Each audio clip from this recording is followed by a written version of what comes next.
स्वयं महादेव गोपी बन करके आए और आज भी वृंदावन में गोपी के रूप में विराजमान है। नाम हुआ गोपेश्वर महादेव।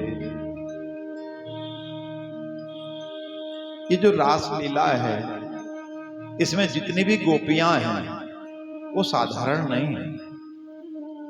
जो वेद के अभिमानी मंत्र थे, जिन्होंने भगवान के स्वरूप का, सौंदर्य का बहुत वर्णन किया, तो उन सब ने भगवान से प्रार्थना की, हे प्रभु, आपके सौंदर्य का, आपके स्वरूप का भोग करने का अवसर आप हमें भी दीजिए। और तो भगवान ने तथास्तु कहा। और तो वही मंत्र, वेद के अभिमानी मंत्रों के जो देवता हैं, वो गोपी बन करके आए और ये कहलाए श्रुति रूपा गोपी। एक है काम रूपा, कि पद्म पुराण में कथा आती है कि भगवान राम जब वनवास में थे और वनों में जब ऋषि मुनियों के आश्रम में जाते थे, तो वहां ऋषि मुनियों के मुख से कथा सुनते थे और स्वयं उनको कथा सुनाते थे। और ऋषि मुनि बैठ करके उनके स्वरूप को देखते और उनके मन में भाव उठता, काश हम स्त्री होते तो इनसे विवाह कर लेते। ऋषि मुनियों के मन में ये भाव। और भगवान ने कहा, चिंता मत करो, अभी मैं मर्यादा में हूं, लेकिन जब मैं लीला पुरुषोत्तम बन करके आऊंगा, उस समय रास में तुम्हारा प्रवेश होगा। इसलिए ये जो ऋषि मुनि जो गोपी बन करके आए, ये काम रूपा, ये ऋषि रूपा। और संकीर्ण मंडल में भगवान के रूप को देख करके जो आकर्षित हो गई, जैसे सुपर्णखा, तो वो भी गोपी बन करके आई। यह है काम रूपा। और इस संसार में रहते हुए और भोगों के प्रति जिनके जीवन में वैराग्य प्रकट हो गया, और तब उन्होंने जो है गोपी का रूप धारण किया, तो ये भक्ति रूपा। और उनमें है बाबा तुलसीदास जी, और एक है जन्म सिद्ध, जिनको जन्म से ही वैराग्य है, वो है मीराबाई, वो है सुखदेव। तो ऐसे भी जो है साधन रूपा। तो ये सब जो है गोपी बन करके आए। और अब भगवान को जो है किसी ने अपना काम सौंप दिया, किसी ने अपना अभिमान सौंप दिया, किसी ने अपनी तपस्या सौंप दी, और भगवान ने उन सबको रास का दान दिया। ये रास लीला में जो है विरह माधुरी है, रास लीला में विहार माधुरी है, रास लीला में मधुर मधुर माधुरी है। तो बहुत सारे माधुर्य की चर्चा इस रास लीला के अंतर्गत है। उसके बाद भगवान ने आज शंखचूड़ का उद्धार किया और सुदर्शन का उद्धार किया, युगल गीत गाया, और तब स्वयं देवर्षि नारद जो थे वो कंस के पास आ गए। कंस, तेरे को पता है तेरा काल कौन है? कंस ने कहा, महाराज कौन? तब कहा, वो जो ये जो वसुदेव है ना, इस वसुदेव ने तेरे साथ में बहुत बड़ा छल किया। उस रात्रि में ये अपना पुत्र छोड़ करके आ गया नंद बाबा के यहाँ, और वहां से उनकी कन्या को लेकर के आ गया। ये जो नंद का छोरा कृष्ण है, वही तेरा काल है, वही देवकी का 8वां लाल है।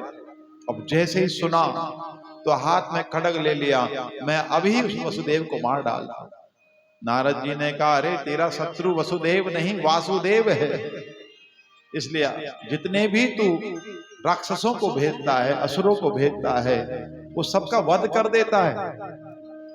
अब तू कुछ ऐसा कर जिससे तेरा शत्रु यहाँ आवे, उसको यहाँ बुला, तेरी अपनी जगह होगी, तेरे अपने आदमी होंगे, और तब तो उसको अपने शत्रु को मार डालना।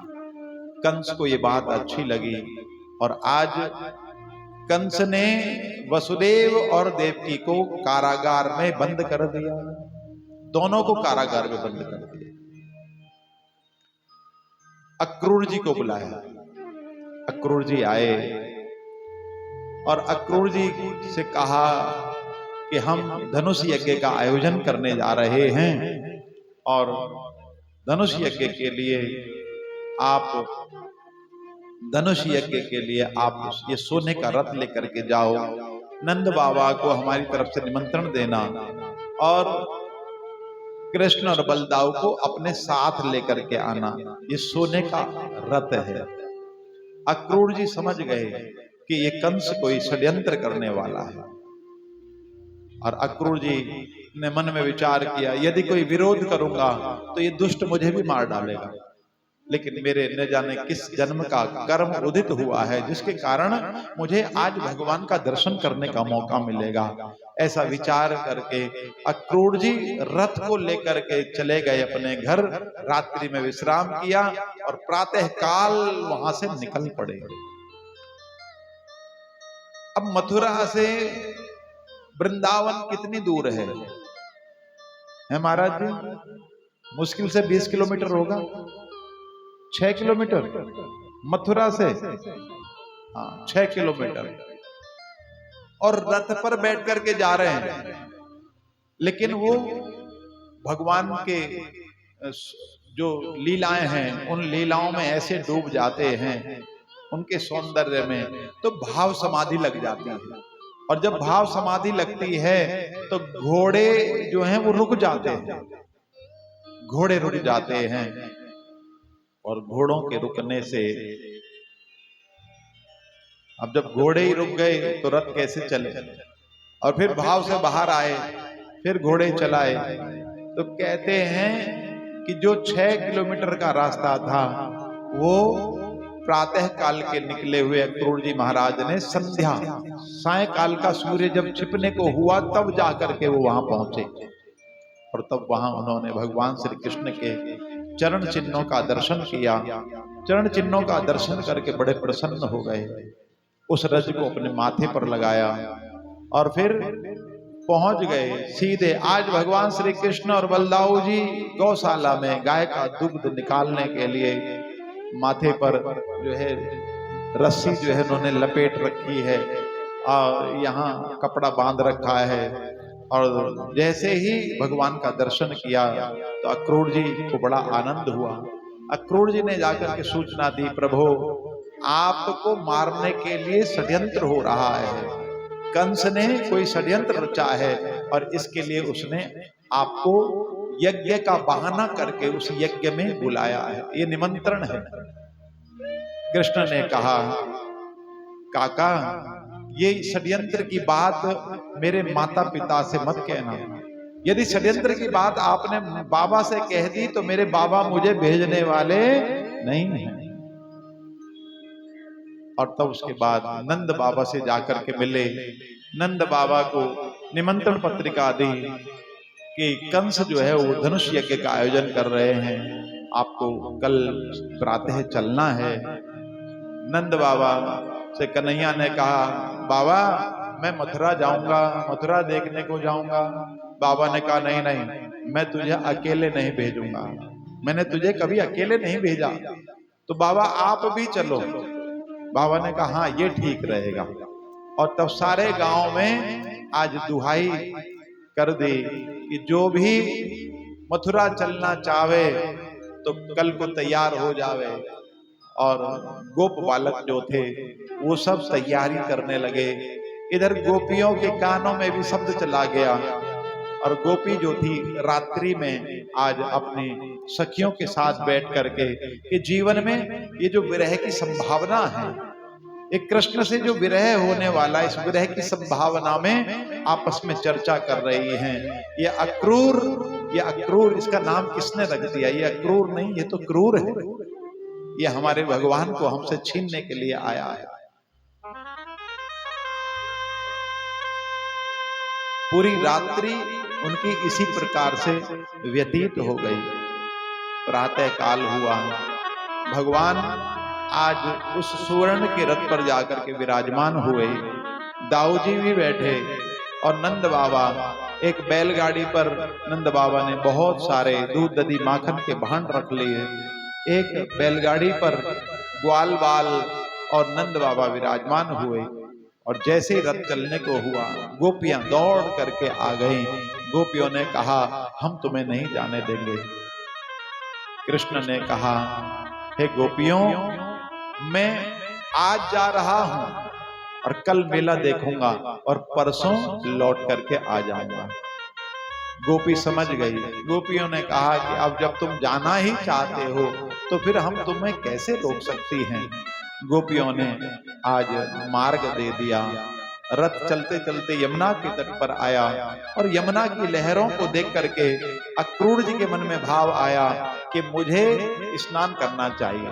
कन्हैया को कहा, कन्हैया मैं यमुना में एक डुबकी लगा लूं?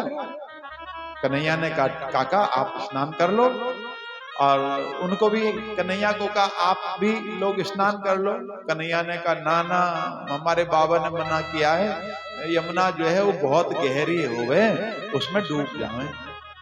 अक्रूर जी मन में विचार कर रहे हैं कि जो इस यमुना के जल में स्नान करने से डर रहे हैं वो कंस को कैसे मारेंगे। आज अक्रूर जी स्नान करने के लिए उस जल में उतरे और जैसे जल में डुबकी लगाई तो जल के अंदर उन्होंने कृष्ण और बलदाऊ को देखा। मन में विचार करने लगे, वो तो दोनों के दोनों रथ पर बैठे हुए थे, इतनी जल्दी इतनी तेजी से वो कैसे जल के अंदर आ गए। और फिर जब बाहर निकले तो देखा रथ पर बैठे दोनों के दोनों आपस में बातें कर रहे हैं। फिर डुबकी लगाई और इस बार भगवान ने अपना चतुर्भुज रूप जो है भगवान को दिखाया, अक्रूर जी को दिखाया। और अक्रूर जी समझ गए कि ये तो भगवान है, ये तो परमात्मा है। अक्रूर जी स्नान करके बाहर आए, उनको प्रणाम किया, स्तुति की और कहा कि कुछ भी हो आपको मेरे घर जरूर चलना है। भगवान ने कहा, अक्रूर जी हम आपके घर जरूर आएंगे, चिंता मत करो, लेकिन अभी तो आप हमको मथुरा लेके चलो। और आज मथुरा में सुंदर सदन में ठहराया, जाकर के कंस को सूचना दे दी। और अब भगवान मथुरा में, भगवान ने नंद बाबा को कहा, बाबा ये मथुरा नगरी कैसी है, हम उस मथुरा नगरी को देखना चाहते हैं। तो देखो यहाँ जितने भी शरीर बैठे हुए हैं ये सब मथुरा नगरी, और ये मथुरा नगरी बहुत सुंदर है, देखने में अच्छी लगती है। तो ऐसी मथुरा नगरी में आज भगवान ग्वाल बालों को लेकर के निकल पड़े। और जब निकले हैं तो सबसे पहले कंस का जो धोबी था वो मिल गया। कंस के धोबी के साथ बहुत सारे उसके सेवक, वस्त्रों के गट्ठर। ऐसे में कन्हैया ने कहा कि आप कौन हैं? उसने कहा, मैं कंस का धोबी हूं, मेरे पास ये वस्त्र हैं। कन्हैया ने कहा, ये राजसी वस्त्र हमें दे दो। उस धोबी ने कहा, अरे तुम जैसे जो वनों में रहने वाले, जंगलों में रहने वाले, नदी के किनारे रहने वाले, तुम जैसे गंवारों के लिए ये राजसी वस्त्र नहीं है। जब इस प्रकार से अपमान किया तो ग्वाल बालों ने कहा, कन्हैया दिखा दे। कन्हैया ने एक झापड़ जैसे ही मारा तो धोबी जो था वो मृत्यु को प्राप्त हो गया। बोल बाल कन्हैया लाल की जय। सेवक जो थे वो गट्ठर छोड़ करके भागे। और अब सारे गट्ठर जब खोल करके देखे तो वस्त्र बड़े बड़े थे, और सबने जो है जिसको जो पसंद आया वो वस्त्र धारण कर लिया।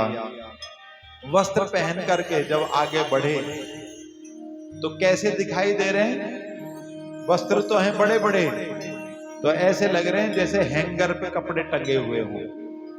अब घिसटते हुए जब जा रहे थे कपड़े तो एक दर्जी ने देख लिया, और दर्जी ने आज हाथ जोड़ करके कहा, महाराज यदि आपकी आज्ञा हो तो मैं इन वस्त्रों को काट करके नाप के आपके बना दूं। भगवान ने कहा ठीक है। और तब उस दर्जी ने सब ग्वाल बालों के वस्त्र कृष्ण के जो भी पहने हुए थे वो सब काट करके नाप के कर दिए। और भगवान ने तब कहा, हम आपको क्या दें? दर्जी ने हाथ जोड़ करके कहा, बस हमें तो आप आशीर्वाद ही दीजिए। भगवान ने तो उसको आशीर्वाद दिया। आगे बढ़े और सामने से आ रही थी कुब्जा।